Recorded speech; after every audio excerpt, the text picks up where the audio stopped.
اسی طرح چھینک کا جواب تینوں اطراف میں جو تینوں ترتیبیں ہیں دینا جو ہے یہ دوسرے کان تک آواز پہنچے.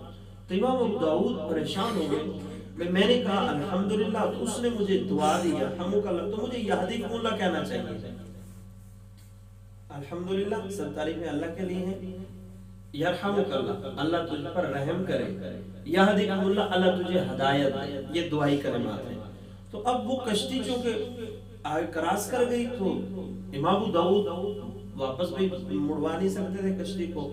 اب اگر واپس جب کنارے پر پہنچے تو اس کشتی والے سے کہا بھی میں تمہیں جتنے پیسے مانگو گے میں تمہیں دوں گا, مجھے واپس لے چلو, اتنی تیز لے چلو کہ یہ جس بندے نے میری چھینک کا جواب دیا میں نے اس بندے کو ڈوبنا ہے.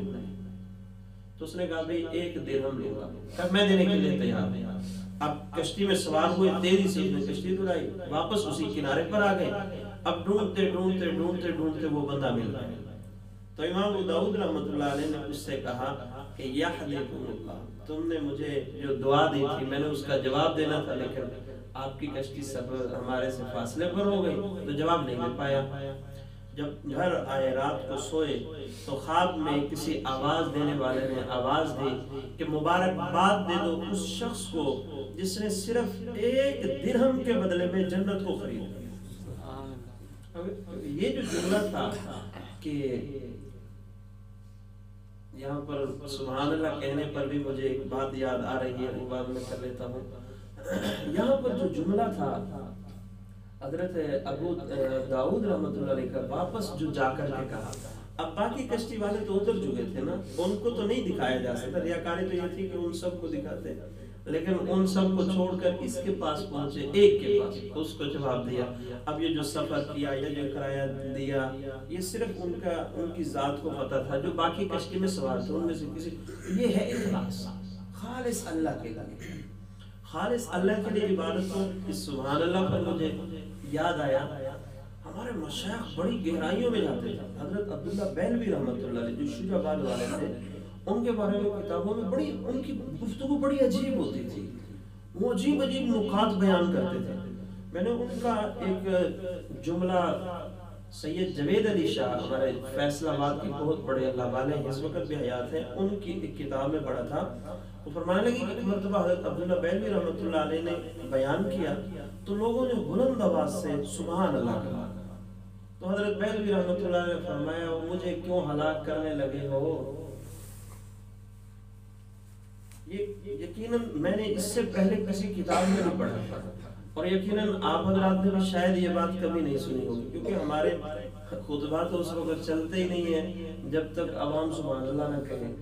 تو فرمایا مجھے کیوں ہلاک کرتے ہو, میں اللہ کے لیے بیان کر رہا ہوں, تم سبحان اللہ کہہ کہہ کے میرے اندر کیوں پمپنگ کر رہے ہو. میرے اندر فخر تکبر پیدا ہوگا, بڑی اچھی تقریر کر لیتا ہوں میں, لوگ تو جھوم جھوم کر سبحان اللہ کہنے لگے. اب دیکھو یہاں پر صرف اس کی نظر جائے گی جو حقیقی اللہ والا ہوگا. حضرت بہلوی رحمۃ اللہ علیہ بڑے عظیم انسان تھے, ورنہ ہم تو ہمارے ہاں جملہ مشہور ہے سبحان اللہ کہو اس سے عرشوں پہ چرچا ہوگا, کوئی پرچہ بھی نہیں ہوگا. عجیب ایک جملہ مجھے یہاں پر یاد نہیں آ رہا, 3 جملے ہیں استعمال کے. ہاں سبحان اللہ کہو, سبحان اللہ پہ خرچہ نہیں ہوگا, پرچہ بھی نہیں ہوگا, بلکہ عرشوں پہ چرچا ہوگا. یہ جملے مشہور ہیں ہمارے یہاں, ٹھیک ہے, وہ اپنے وجدان میں کہتے ہیں. سلسلہ عالیہ قادریہ کے اندر بلند آواز سے ذکر اذکار کرنا ہے, ٹھیک ہے, اس ترتیب میں کہیں. بہرحال ہمارے مشائخ اخلاص سے ہر کام کیا کرتے تھے. لوگوں کی واہ واہ بلے بلے کے لیے ان کی باتیں نہیں ہوتی تھی, وہ خالص اللہ رب العزت کے لیے عمل کیا کرتے تھے, جس کی وجہ سے اللہ رب العزت نے انہیں بہت بلند مرتبہ اور مقام عنایت فرمایا. اخلاص سے کیا ہوا چھوٹا سا عمل بھی ہیرا ہوتا ہے. جو عمل اخلاص کے ساتھ کیا جائے وہ عمل ہیرے کی طرح ہے.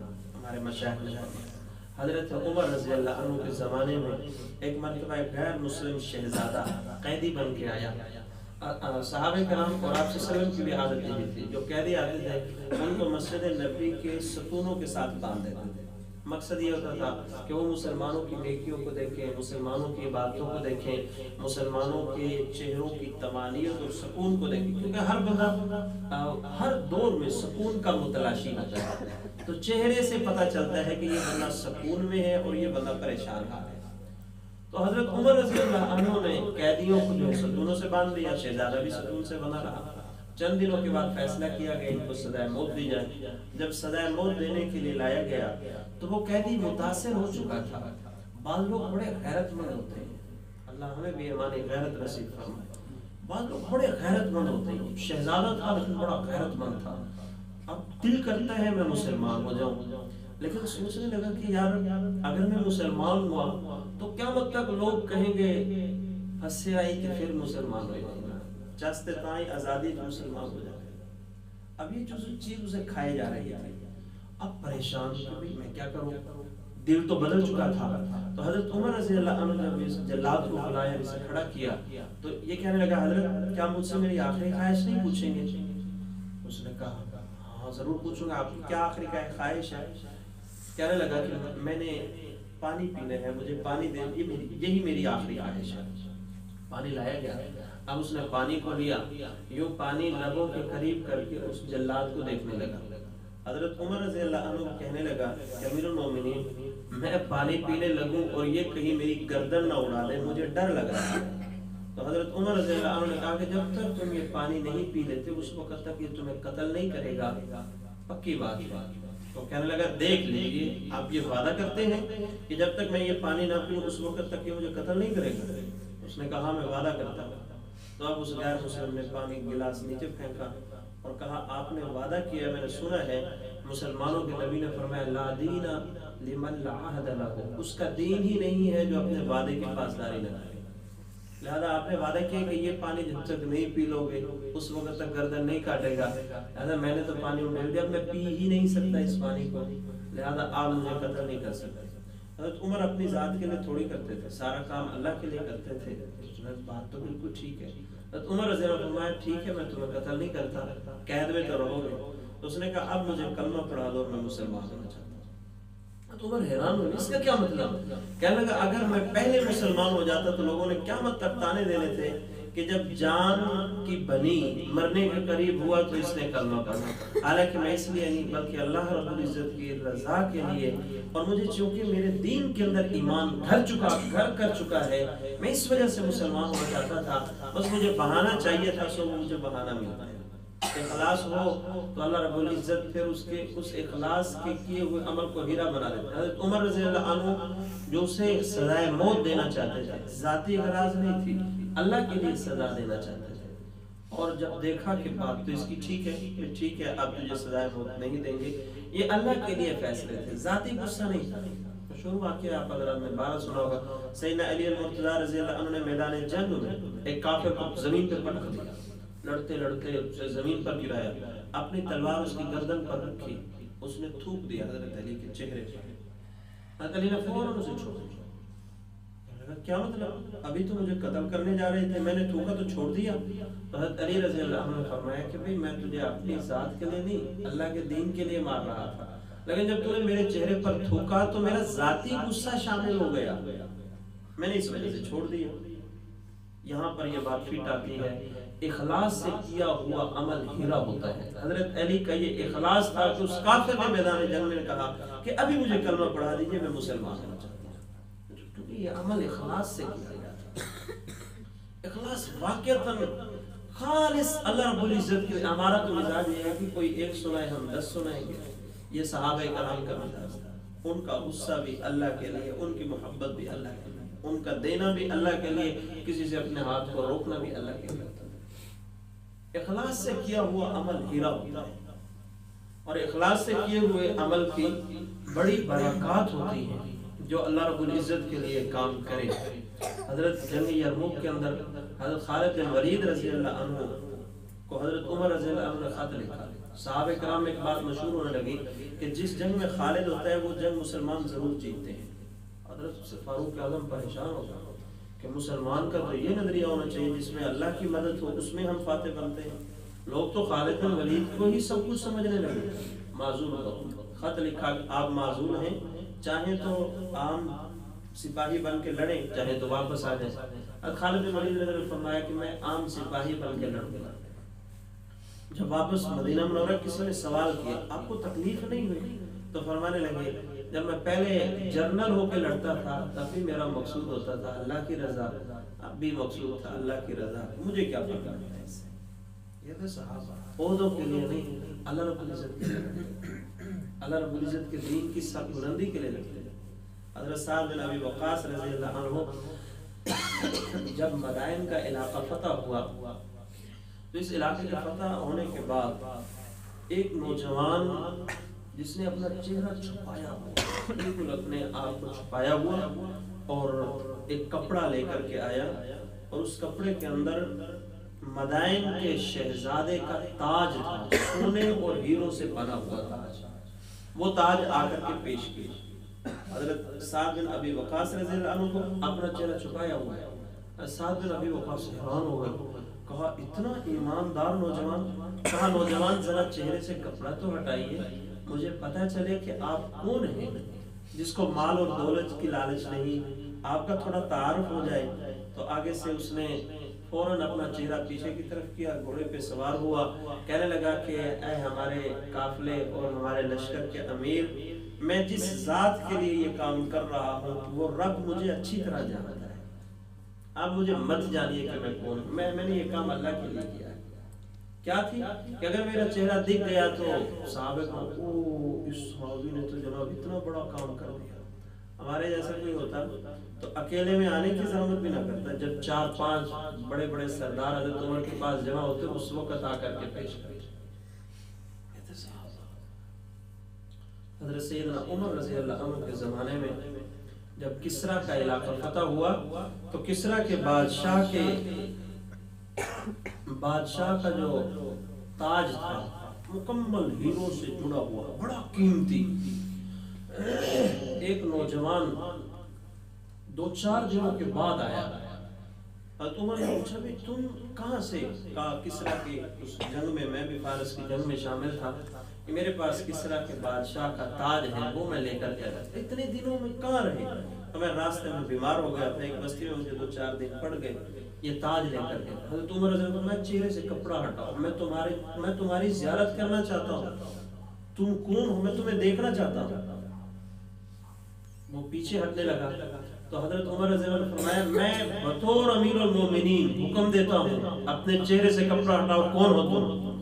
تو کہنے لگا میں تمہیں اللہ کا واسطہ دیتا ہوں کہ مجھے مت پہچانیے، مجھے ذلیل مت کیجیے، چہرے سے کپڑا ہٹوا کر۔ تم اور خاموش ہو گئے، ڈر گئے کہ ایسا اخلاص ایک بندے کی طبیعت میں۔ اس وقت حضرت عمر رضی اللہ عنہ نے فرمایا میری فوج کو کون شکست دے سکتا ہے، میری فوج میں ایسے سپاہی موجود ہیں۔ تو آگے سے اس نے کہا کہ امیر المومنین یوں مت کہیے بلکہ یوں کہو آپ کی فوج کو کون شکست دے سکتا ہے، ہمارے امیر المومنین آپ جیسے انسان ہیں۔ یہ تھا اخلاص، ہماری وجہ سے نہیں دوسرے کی وجہ سے ہو رہا ہے جو کچھ ہو رہا ہے۔ تو صحابہ رضی اللہ عنہم اجمعین کی زندگیوں میں اس کی بہت ساری جو ہے مثالیں موجود ہیں کہ وہ خالص اللہ رب العزت کے لیے کرتے تھے، جو بھی کرتے تھے اخلاص سے کیا ہوا عمل بیکار ضائع ہو جاتا ہے۔ حضرت بھائی عزیز بسطامی رحمۃ اللہ علیہ ایک مرتبہ مسجد میں بیٹھ کر انہوں نے سورہ طٰہٰ کی تلاوت کی۔ رات کو جب گھر کے اندر آ کر کے سوئے خواب کے اندر دیکھا کہ ان کے نامہ اعمال کی دستاویز انہیں پیش کی گئی۔ انہوں نے جب اس کو کھولا تو سورہ طٰہٰ لکھی ہوئی تھی۔ اب میں نے اللہ رب العزت کے لیے سورہ طٰہٰ کو پڑھا، میرے نامہ اعمال میں سنہری حروف سے سورہ طٰہٰ لکھی ہوئی ہے۔ چلتے چلتے چلتے آگے ایک جگہ آئی، وہاں پر کچھ آیتیں غیب تھی، وہاں پر کچھ آیتیں غیب تھی۔ حضرت بھائی عزیز بسطامی رحمۃ اللہ علیہ نے دیکھا فرشتے کھڑے تھے، اب یہاں میرے نامہ اعمال میں کچھ عبارت غیب کیوں ہے، کچھ آیتیں غیب کیوں ہیں؟ تو فرشتوں نے کہا کہ جب تم یہاں تک پہنچے تھے تو مسجد میں کوئی آدمی آ گیا تھا تو تمہارے دل کے اندر یہ بات آئی تھی میں اکیلے بیٹھ کے تلاوت کر رہا ہوں، اب یہ دیکھ رہا ہے مجھے، باہر جا کے لوگوں کو بتائے گا کہ بھائی عزیز بڑا نیک ہے۔ تم کر رہے تھے کام اللہ کے لیے، لیکن جب یہ ریاکاری آئی تو جن آیتوں کو اس دوران آپ پڑھتے گئے اللہ رب العزت نے ان آیتوں کو غلط کر دیا۔ اللہ رب العزت کو نہیں چاہیے ایسی عبادت جس عبادت کے اندر اخلاص نہ ہو. اللہ صرف اسی عبادت کو پسند کرتے ہیں جو عبادت خالص اللہ کے لیے ہو، خالص اللہ رب العزت کی رضا کے لیے ہو. تو اپنا ایک ذہن بنائیں، ایک مائنڈ بنائیں کہ ہم نے جو کرنا ہے اللہ کے لیے کرنا ہے. جب بندہ اللہ کے لیے کرتا ہے پھر اللہ رب العزت اسے بڑی بلندیوں پر لے جاتے ہیں. چھپ چھپا کر کیجئے عبادت، نیکی ہو چھپ چھپ کے ہو، لوگوں کے سامنے نہ ہو، لوگوں کو دکھانے کے لیے نہ ہو، لوگوں کے سامنے واہ واہ کی امید نہ ہو. میں صرف اللہ کے لیے خاص ہو جاؤں. اللہ رب العزت کو یہ چاہیے. دعا ہے جو خاص ہونا. اللہ رب العزت ہمیں عمل کرنے کی توفیق نصیب فرمائے. وما علینا الا البلاغ.